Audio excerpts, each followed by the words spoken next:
During Sunday's thrilling matchup between the Green Bay Packers and the Houston Texans, a memorable and somewhat bizarre incident unfolded at Lambeau Field. The Packers secured a 24-22 victory, but the real drama involved Texans running back Joe Mixon and a fervent Packers fan in the stands. It all started in the second quarter, with 11:52 remaining, when Mixon powered his way into the end zone for a 2-yard touchdown, giving the Texans a 10-7 lead. Following his score, Mixon attempted to partake in a tradition cherished by Packers players, attempting a Lambeau Leap. However, as Mixon jogged toward the stands to celebrate with a lone Texans fan, he was met with resistance from a Packers supporter dressed in team gear, including a ballcap and bright green and yellow overalls. As Mixon tried to leap into the stands, the Packers fan aggressively shoved him back to the field. Undeterred, Mixon made a second attempt to complete the leap, but this time, the fan escalated matters by grabbing the running back's face mask and shoving him again to the ground. The altercation immediately drew attention from security and police officers stationed nearby. The fan's actions violated the team's code of conduct, particularly the use of what was deemed excessive force against an opposing player. While incidents of opposing players being taunted or physically blocked during Lambeau Leap attempts are not unheard of, this particular incident crossed a line due to the level of physicality involved.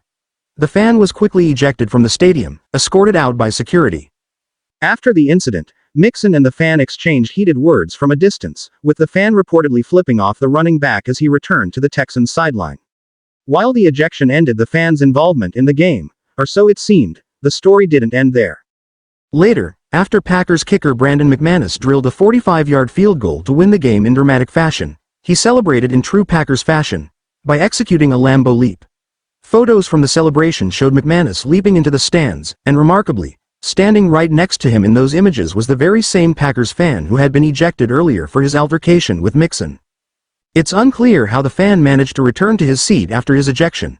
When asked about the situation, a Packers team spokesman expressed surprise, stating that the team was under the belief that the fan had indeed been removed from the stadium as per the ejection protocol. No explanation has yet been provided as to how the fan re-entered or whether any further consequences will follow. As for the game itself, Joe Mixon was one of the few bright spots for the Texans. Despite the Packers' defense limiting standout rookie quarterback C.J. Stroud, Mixon carried the offensive load with an impressive 115 yards on 25 carries and 2 touchdowns. However, after the altercation following his first touchdown, Mixon chose not to attempt another Lambeau Leap following his second touchdown, a 4-yard run just before halftime, opting to stay in the end zone instead. The incident added a layer of intrigue to an already exciting game, highlighting the intensity of fan-player interactions at iconic venues like Lambeau Field. While Mixon's Lambeau Leap attempt was thwarted, the Packers faithful had the last laugh, especially with McManus sealing the win and celebrating with a much more welcoming embrace from the crowd.